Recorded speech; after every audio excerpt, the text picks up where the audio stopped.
Was I wrong for what I did? Honestly, sometimes I still lie awake at night wondering if I pushed it too far, if my need for justice was just a thin veil for pure, unadulterated revenge.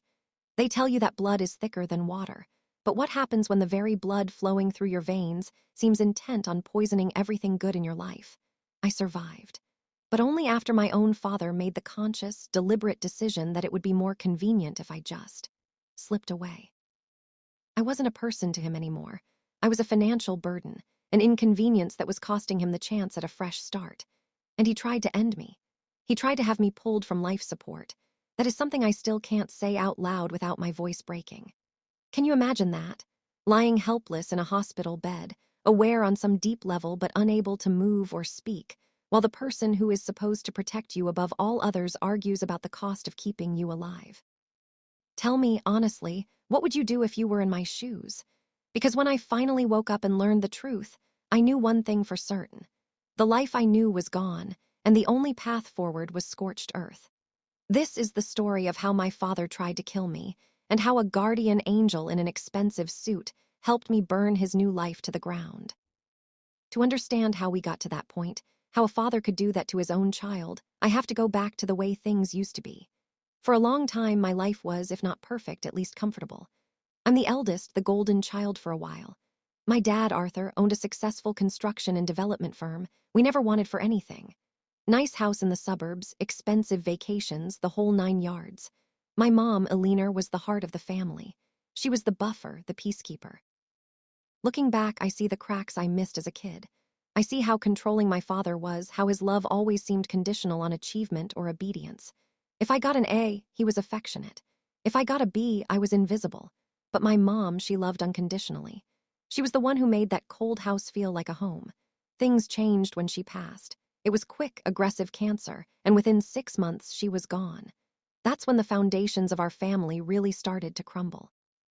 My dad didn't grieve, at least not openly. He just buried himself in work and became even colder, more volatile. I think he resented that my mom's softness was gone, leaving him to deal with us alone. A year later, the real shock came. My dad was already moving on. He met someone, Lydia. Lydia was younger than my mom would have been, sharp-edged and transparently ambitious to everyone but him. He was completely blinded by her attention. Suddenly, he was acting like a teenager, buying a sports car, talking about selling the family house to buy a modern penthouse. It felt like he was erasing my mother and us along with her. He tried to integrate Lydia into our lives immediately. "She's not your mom," he'd say, "but you need to show her respect. Respect is earned, Arthur. It's not a title given along with a wedding ring," which is exactly where this was heading. When he announced their engagement, it was the final blow. We fought. Hard. I accused him of forgetting Mom. He accused me of being a spoiled brat who didn't want him to be happy. I moved out shortly after, finishing my degree and working odd jobs, barely speaking to him. The only bridge left was my little sister, Maya, who was still living with him and hated Lydia just as much as I did. This tension set the stage for everything that followed. I was just starting to get my life together when the accident happened. It was a rainy Thursday night. I was driving home from my job, exhausted. A truck driver who later tested positive for narcotics crossed the yellow line. He hit me head-on. I don't remember the crash. I just remember the headlights, a sickening screech, and then nothing. Total, absolute darkness. I was in a coma for 9 weeks. 9 weeks. While my body was fighting to survive, a drama was unfolding in the hospital room that would change everything. The accident left me with severe internal injuries, multiple fractures, and most critically, a traumatic brain injury. The doctors told my father the prognosis was guarded. They couldn't say if or when I would wake up, or what my cognitive function would be if I did. For the first few weeks, Arthur was there. He paid the bills, but according to my sister, he already seemed checked out. Lydia was whispering in his ear. I was costing a fortune. The insurance only covered so much, and the long-term care required a substantial financial commitment that fell squarely on him. And that's when he decided his new wife's happiness and his own financial comfort were worth more than his child's life. He started cutting back. He canceled the extra therapies the doctors recommended. And finally, when the doctors told him that recovery, if possible, would be a multi-year, millions of dollars process, he had the conversation. He took my sister, Maya, into the hallway and told her that they needed to face reality. He said that keeping me on the machines was undignified, that I would never be the same, and that the financial burden was unsustainable and draining the resources for their future. He was trying to frame his abandonment as a mercy. But Maya, bless her heart, was 18, stubborn, and loved me fiercely. She screamed at him. She told him that as long as there was a single heartbeat, you don't give up. He brushed her off, telling her she was being emotional and irrational. He made the final, sickening decision. He authorized the hospital to begin the process of palliative care withdrawal. This wasn't just a financial decision. This was an act of cold, calculated execution. Maya was frantic. She didn't know what to do. My father was the legal guardian and next of kin. She was just an 18-year-old high school student.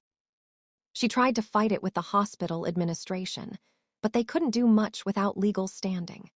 This is when the tide turned, and I believe the only reason I'm here today telling you this story is because of a single man and a quirk of fate. My father, in his arrogance, had recently changed law firms for his company. He'd gone with a prestigious, high-powered firm where the senior partner, David Thorne, personally oversaw the account. My dad had bragged about how David was a bulldog, the kind of lawyer who could make problems disappear and lawsuits crumble. But Arthur, in his single-minded obsession with money and Lydia, hadn't considered something very important. David Thorne wasn't just my dad's lawyer. Years prior, when my father first set up the firm and the trust funds for my sister and me, he had appointed David Thorne as the independent co-executor of his estate, and crucially, as the medical power of attorney for both me and Maya, to be activated only in the event of my mother's death or incapacity. This was a detail my dad had completely forgotten about in the hazy, alcohol-fueled days of grieving my mother and the subsequent scramble to impress Lydia. He remembered David as his asterisk corporate lawyer. Forgetting the personal trust and medical decisions David was legally empowered to oversee for his children. It was a failsafe my mother had insisted on. She didn't trust Arthur, even back then, to make the right decisions if he was emotional, and she certainly didn't trust his new focus on money. The day my father authorized the doctors to begin the withdrawal process, Maya didn't go to the hospital admin. Instead, she took a taxi to the towering glass building where Thorne and Associates was located. She demanding to see David Thorne.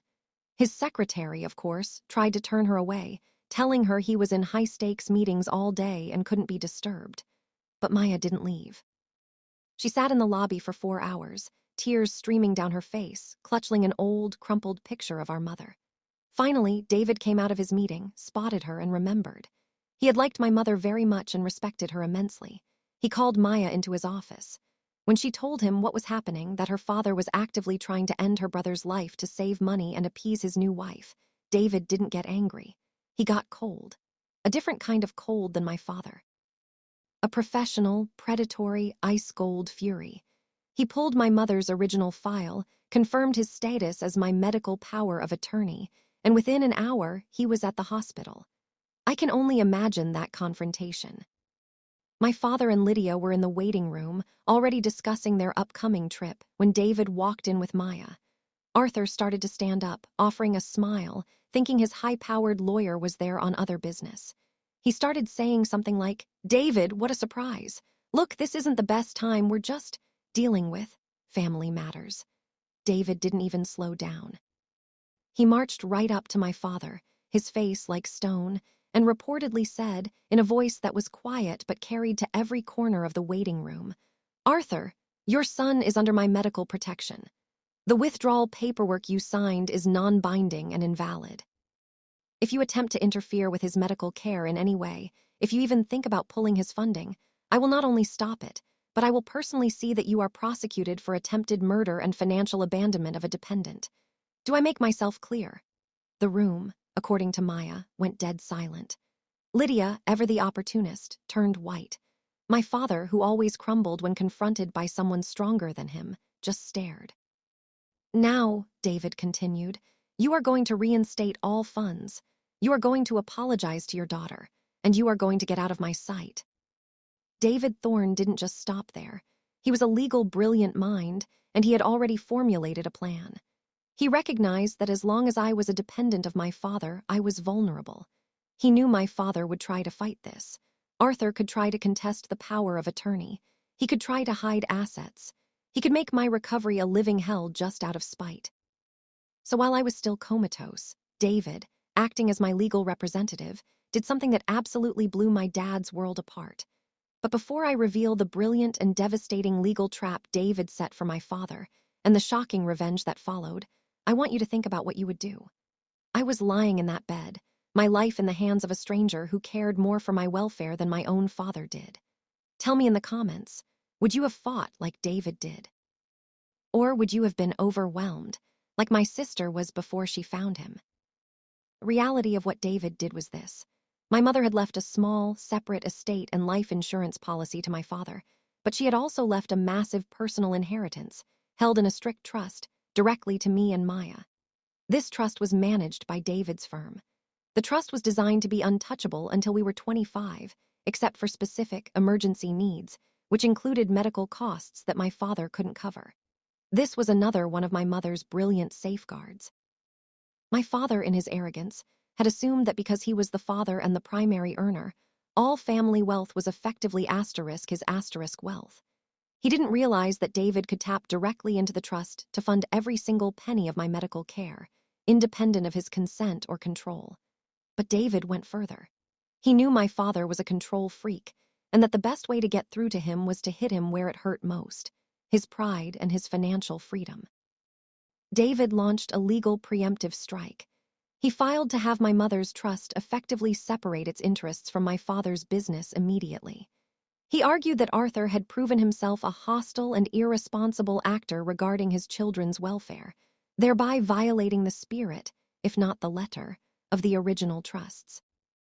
This lawsuit was a strategic nuclear bomb. It required an emergency audit of my father's business, which was tangled up in debt and shady accounting practices he'd been using to maintain his lifestyle and Lydia's appetite for luxury. The audit didn't just expose bad accounting. It potentially exposed multiple counts of fraud and massive tax evasion. My father hadn't just been cheap, he was also broke, or at least significantly less wealthy than he pretended to be. His business, which was his pride and joy, was on the brink of collapse. The thought that his golden child was now bankrupting him and potentially sending him to prison, all while lying in a coma, drove him insane with rage. He fought back. He hired other lawyers trying to disqualify David. He claimed Maya had been coerced. He claimed I would want dignity. But the medical records were on our side. There was no question I was stable and making gradual, albeit slow, progress. The judges saw my father not as a grieving parent, but as a financial predator. And the audits continued. David was methodically dismantling my father's empire, block by block, all using the wealth that my mother had protected for us. The business accounts were frozen. The sports car was repossessed. The family home was forced onto the market to satisfy debts and protect the trust's original assets that were tangled up in his shady business structures. He was broke, humiliated, and facing criminal charges. Amidst this legal war zone, while my father's world was being systematically destroyed, a miracle happened. After 9 weeks of silence and darkness, I started to wake up. It wasn't like the movies. It was slow. First, I could squeeze a hand. Then I could open my eyes. The first face I saw was Maya's. Streaked with tears. She was holding my hand so tight I thought it would snap. She was just whispering, "You're back, you're back, you're back." The next face was David Thorne's. He was standing in the background, looking at me with a satisfied, almost grim smile.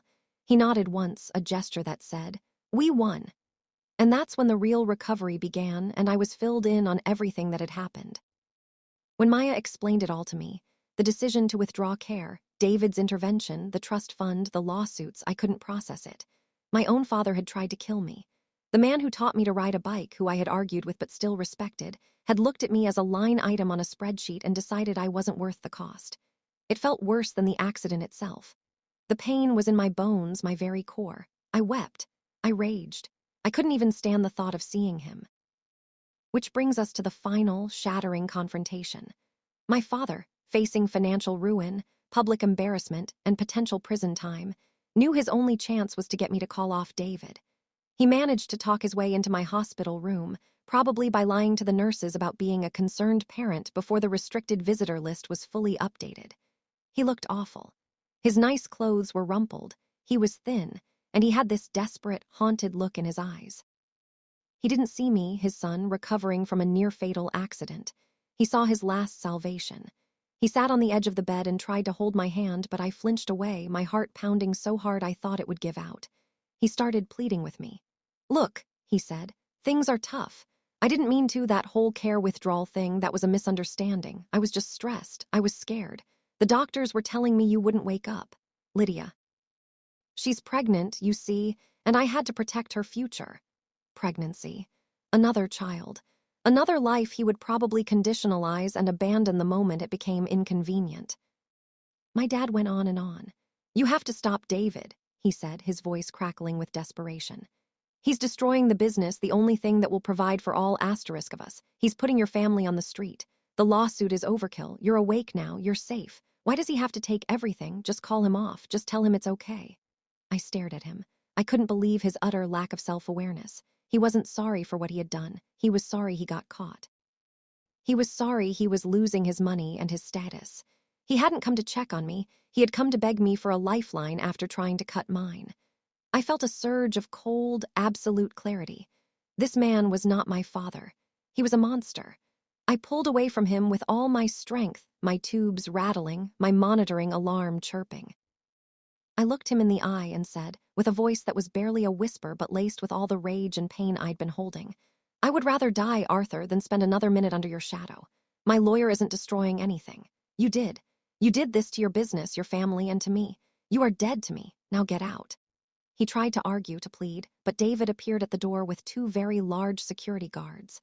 They didn't just ask him to leave, they dragged him out. I never saw him again.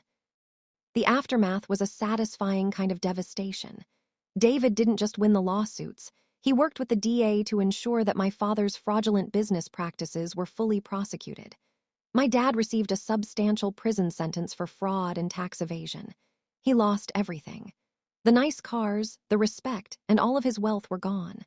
Lydia, true to form, didn't stick around. She divorced him when the money vanished, making sure to claim whatever assets she could on the way out, though there was almost nothing left for her after the trusts and debts were settled. He's now broke, friendless, and rotting in a cell. As for me and Maya, we are doing okay. The recovery was, as predicted, long and incredibly difficult.